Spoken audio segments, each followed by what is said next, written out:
प्रभु श्री राम की संपूर्ण कहानी संक्षिप्त रूप में। त्रेता युग में अयोध्या के सूर्यवंशी राजा दशरथ की 3 रानियां कौशल्या, सुमित्रा और कैकेयी से 4 पुत्रों का जन्म हुआ, जिसमें श्री राम माता कौशल्या के पुत्र, लक्ष्मण और शत्रुघ्न माता सुमित्रा के पुत्र और भरत माता कैकेयी के पुत्र थे। चारों पुत्रों की शिक्षा पूर्ण होने पर महर्षि विश्वामित्र राजा दशरथ के महल आकर प्रभु राम और लक्ष्मण जी को अपने यज्ञ की असुरों से रक्षा करने के लिए जंगल के आश्रम में ले जाते हैं। विश्वामित्र के आश्रम में श्री राम ताड़का का वध करके आश्रम की रक्षा करते हैं। ताड़का वध के बाद महर्षि विश्वामित्र श्री राम और लक्ष्मण जी के साथ जनकपुर की ओर रवाना होते हैं। रास्ते में वे ऋषि गौतम के आश्रम से गुजरते हैं। वहां श्री राम अपने पैरों से स्पर्श करके पासार में परिवर्तित हो चुकी अहिल्या को शाप मुक्त करते हैं। इसके बाद विश्वामित्र श्री राम और लक्ष्मण जी को जनकपुर में सीता स्वयंवर में ले जाते हैं। वहां भगवान श्री राम शिव जी का पिनाक धनुष को तोड़ देते हैं। इसके बाद दशरथ जी की चारों पुत्रों का विवाह राजा जनक व उनके छोटे भाई कुशध्वज की पुत्रियों से होता है। श्री राम का विवाह सीता से, लक्ष्मण जी का विवाह उर्मिला से, मांडवी का विवाह भरत से और शत्रुघ्न का विवाह सुतकीर्ति से होता है।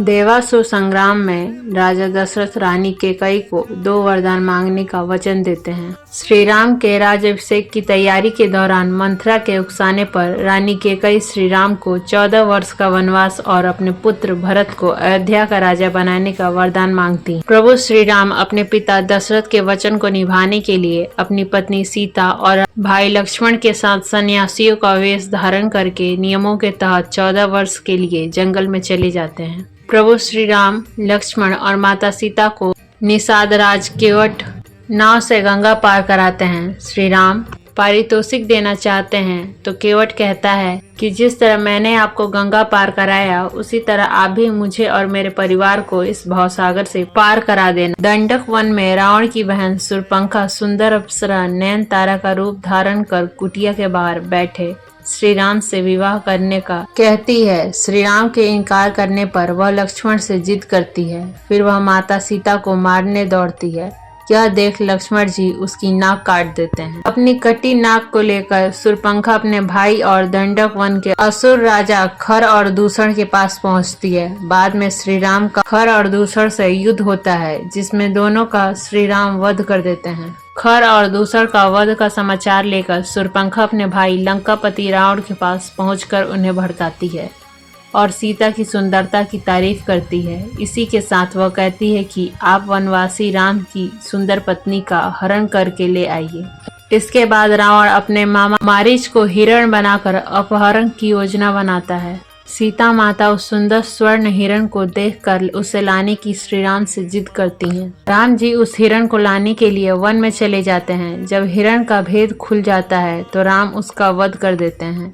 बहुत देर तक श्री राम नहीं लौटते हैं तो सीता माता किसी अनहोनी की आशंका से लक्ष्मण जी को वन में श्री राम की सहायता करने के लिए भेजती हैं। लक्ष्मण जी एक लक्ष्मण रेखा खींचकर वन में श्री राम को ढूंढने चले जाते हैं। लक्ष्मण जी के जाने के बाद रावण सन्यासी का वेश धारण करके सीता माता से भिक्षा मांगता है और कहता है कि इस रेखा के पार आकर ही भिक्षा दें, तभी ग्रहण करूंगा। माता सीता यह गलती कर देती हैं और तब रावण अपने असली रूप में आकर अपहरण करके सीता माता को विमान में बैठाकर ले जाता है। रावण जब विमान से माता सीता का अपहरण करके ले जा रहा होता है, तब रास्ते में गिद्धराज जटायु उसे रोकने का प्रयास करते हैं और इसी प्रयास में रावण जटायु का वध कर देता है। जटायु का अंतिम संस्कार करने के बाद श्री राम और लक्ष्मण जी सीता माता की खोज के लिए निकल पड़ते हैं। खोजते हुए वे सबरी के आश्रम पहुंच जाते हैं। इसके बाद उनका हनुमान जी और सुग्रीव से मिलन होता है। सुग्रीव अपने व्यथा श्री राम को सुनाते हैं। सुग्रीव की व्यथा सुनकर राम जी बाली वध के लिए तैयार हो जाते हैं और सुग्रीव और बाली के युद्ध के दौरान राम जी बाली का वध करके सुग्रीव को कृषिकिंधा का राजा बना देते हैं। सीता माता की खोज में जामवंत जी के कहने पर हनुमान जी को अपनी शक्तियों का आभास होता है और वे समुद्र लांघकर अशोक वाटिका पहुंच जाते हैं। वहां उनकी विभीषण से भेंट होती है। इसके बाद वे माता सीता को श्री राम की अंगूठी देकर श्री राम के बारे में बताते हैं। इसके बाद हनुमान जी को मेघनाथ बंधक बनाकर रावण के समक्ष खड़ा कर देता है। तो वे रावण को श्री राम के समक्ष समर्पण करने या युद्ध के लिए तैयार करने के लिए कहते हैं। यह सुनकर रावण उनकी पूंछ में आग लगवा देता है।